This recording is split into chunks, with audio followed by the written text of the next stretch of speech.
je suis le coordonnateur de la cellule de communication du Centre régional des œuvres universitaires de Saint-Louis, à l'Université Gaston Berger de Saint-Louis. Je dirige donc ce service-là depuis 8 ans au niveau donc, de l'UGB. Donc permettez-moi d'abord de saluer cette initiative du ministère de l'Enseignement supérieur, de la Recherche et de l'Innovation, cette idée géniale du ministre Dr Abdourahmane Diouf. C'est une première en Afrique, parce que d'habitude ces salons ne se voient qu'en Europe et au Canada. Mais le Sénégal a eu cette idée géniale d'organiser ce salon. Et le ministère a invité le Centre régional des œuvres universitaires de Saint-Louis à participer à ce salon-là. Nous sommes là pour parler avec les élèves de terminale qui aspirent à venir chez nous à l'UGB. Parler de quoi? Parler de nos missions, nous, le CROUS de Saint-Louis, ce que nous faisons pour l'étudiant sénégalais. Il y a pas mal d'étudiants qui pensent que l'université, c'est seulement l'aspect pédagogique, mais un aspect très spécial et qui, à ma foi, est le soubassement même de l'université, parce que vous savez, si le social touche, comme j'ai l'habitude de le dire, l'aspect pédagogique s'enrube. Donc, ces deux entités vont ensemble. Parce que, comme on le dit, il faut, pour avoir un esprit sain, il faut un corps sain. Et ce corps sain-là, ça se fait au niveau du campus social, bien sûr, avec des activités sportives, avec bien sûr des activités culturelles pour permettre à l'étudiant de s'épanouir, après avoir été bien renforcé au niveau de l'aspect pédagogique. Et c'est cela que nous sommes venus ici au niveau de ce salon, pour expliquer à l'opinion, pour expliquer aux étudiants qui aspirent, à ces élèves qui aspirent à devenir étudiants demain, que le rôle joue le CROUS dans le domaine social. Le CROUS, c'est une institution parapublique instituée par un décret présidentiel. Et là, il y a 4 missions spéciales qui sont dévolues au CROUS.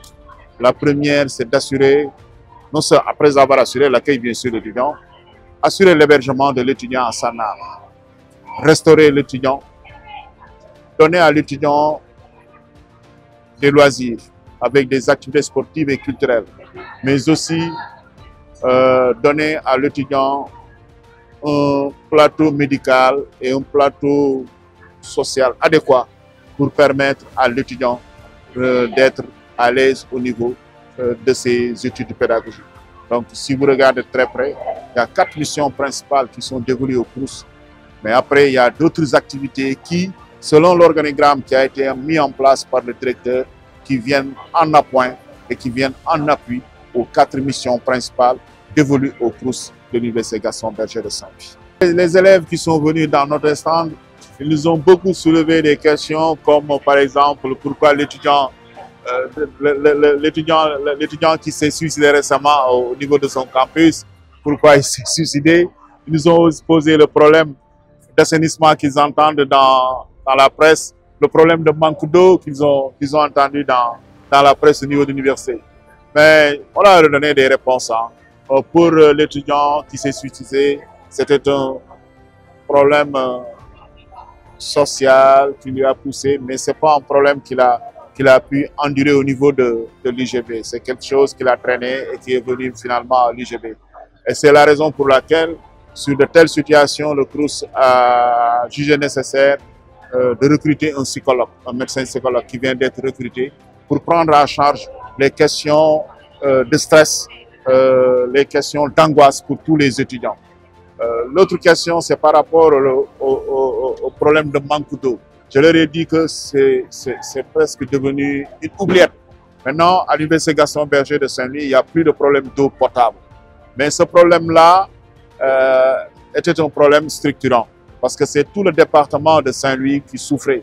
Parce qu'en 1990, personne au Sénégal, ni à Saint-Louis, n'avait pensé qu'il y aura autant d'individus qui vivent actuellement à Saint-Louis. Et cela est dû au gaz qui vient d'être découvert. Cela est dû à l'université qui a été implantée au niveau de Sannar. De ce fait que la SONES, qui aujourd'hui a pu déceler le problème, a pu mettre en place maintenant une deuxième usine d'eau. Et il y a 4 semaines de cela, finalement, l'université a été desservie en bonne quantité d'eau potable. Du côté de l'assainissement, c'est vrai, en 1990, vers les années 1990, c'était une cohorte d'étudiants de 300, voire 200 étudiants. Maintenant, nous sommes à 20 000 étudiants, plus de 20 000 étudiants. Alors, il n'y avait pas une politique prospective. Et cette politique prospective qui a fait défaut a touché le côté de l'assainissement. Parce que le réseau qui a été proposé, c'était un réseau très petit. Et normalement, si les usagers deviennent plus nombreux, le réseau explose et il y a des refoulements. Mais heureusement, le Premier ministre, M. Ousmane Sonko, à qui nous rendons vraiment des encouragements et des félicitations, lors de Setel Sunu Réew, il était de passage à l'UGB.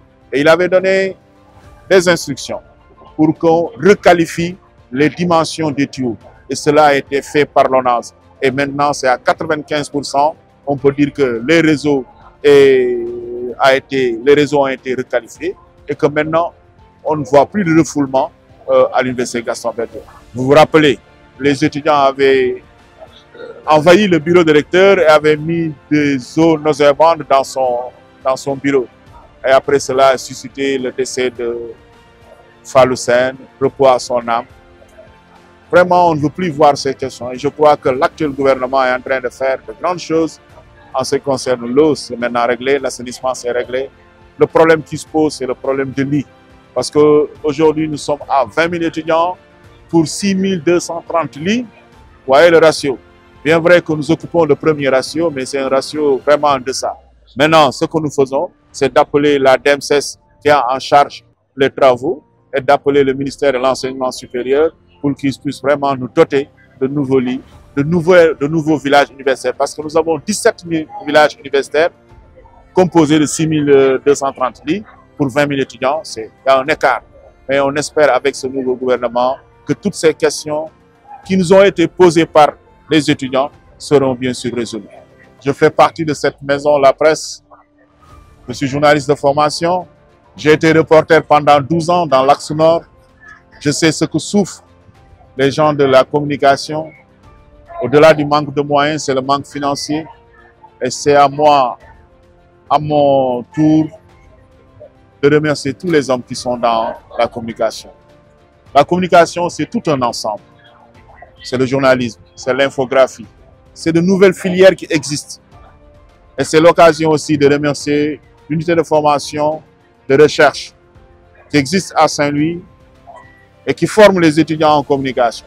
Maintenant, vous voulez venir à Saint-Louis, vous êtes formé en infographie, en photographie, en journalisme, en communication d'entreprise sociale, avec bien sûr un master à la fin et un doctorat. C'est pour vous dire la place qu'occupe la communication dans la société. Et moi, j'aime la communication, je vis la communication. Et comme le disait un penseur français, il n'y a qu'un seul métier, c'est la communication. Tout ce qui reste, ce sont des spécificités. Et quand je dis ça, les gens ont des fois, non, toi là, hein, oui. Parce que tout le monde communique, même l'animal communique. Et permettez-moi, madame, de vous remercier pour m'avoir invité sur votre plateau et de remercier le ministre de l'Enseignement supérieur de la Recherche et de l'Innovation qui a eu cette idée géniale. Je le disais, c'est une première en Afrique. Ce qui se fait ailleurs peut se faire ici. Il faut qu'on arrive à régler le problème de chevauchement des années académiques. Et là, c'est un premier jalon qui est posé.